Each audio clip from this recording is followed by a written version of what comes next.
মুক্তাগাছা শহরের বড়হিসা বাজারে ময়মনসিংহ টাঙ্গাইল মহাসড়কে গরমের তীব্রতায় তৃষ্ণার্ত পথচারীদের মাঝে বিশুদ্ধ পানি, শরবত ও স্যালাইন পান করান ছাত্রদল নেতা হাফিজ ফরাজি। রবিবার কেন্দ্রীয় নির্দেশনা মোতাবেক মুক্তাগাছা উপজেলা ছাত্রদলের উদ্যোগে এ পানীয় বিতরণ কর্মসূচি পালন করেন ছাত্রদল নেতা।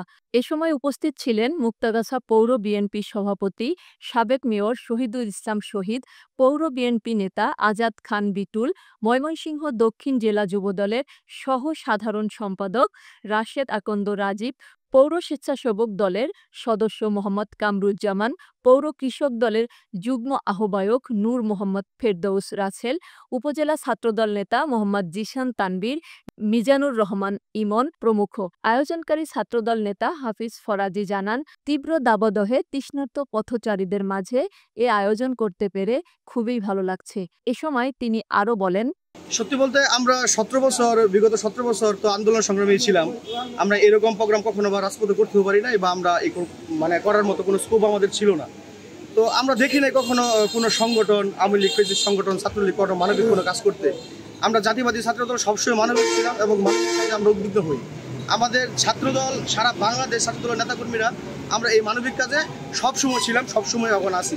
মুক্তাগাছার মধ্যে আমি প্রথম এটা শুরু করেছি এবং আমি চাই বিগত দিনে যারা করে নাই বা আবার করবে, নতুন প্রজন্ম, নতুন দল এবং বিগত ছাত্র সংগঠন, যে ছাত্র সংগঠনই হোক, নিষিদ্ধ সংগঠন ব্যতীত সকল সংগঠন মানবিক কাজে জড়িত হোক, মানবিক কাজে আসুক, মানুষের কাজে আসুক। এবং কি বাংলাদেশ জাতীয় ছাত্রদলের গভীর চিন্তা এবং সবসময় একটা চিন্তা থাকে মানবিক কাজ, মানুষের সেবায় নিয়োজিত থাকা। মানুষের সেবা নিয়োজিত থাকার জন্যই প্রচুর দাবদাহের কারণে দিনমজুর, পথচারী, বিভিন্ন মানুষ, ট্রাক চালক, দূরপাল্লার বাস যারা আসে অনেক কষ্ট হয়। তাদের জন্য আমরা এই ব্যবস্থাটা করেছি এবং কি আমরা এই ব্যবস্থাটা সকাল থেকে বিকাল পর্যন্ত চলমান থাকবে ইনশাল্লাহ। আমাদের বিভিন্ন ছাত্র সংগঠনের নেতৃবৃন্দরা বলে দিচ্ছে এবং কি আমাদের প্রেসিডেন্ট রাকিব ভাই সবসময় আমাদের বলে দিয়েছে যে আপনারা মানবিক কাজ করেন, এইসব কাজগুলো করেন, আমরা দেশের জন্য কাজ করি। এই কাজগুলো অনুপ্রেরণা আমরা নিজের থেকে অনুপ্রেরিত হয়েছি এবং কিন্তু আমাদের উপর থেকে বলা ছিল যে আপনারা কাজ করেন। দেশনায়ক তারেক রহমান সবসময় বলছে যে আপনারা ছাত্রদল রাস্তায় কাজ করেন, মানুষের জন্য কাজ করেন, এই দেশের জন্য কাজ করেন। আমরা যে কাজগুলো আমরা দেখতেছি আমলে ছাত্রলীগ মানুষের কাছে অন্যায়, অত্যাচার, নির্যাতন, নিপীড়নের ব্যস্ত ছিল। আর আমরা ছাত্রদল সবসময়, বাংলাদেশ জাতীয়তাবাদী ছাত্রদল সবসময় মানবিক, সাম্য এবং কি প্রত্যেক মানুষের সামাজিক কাজে আমরা লিপ্ত ছিলাম।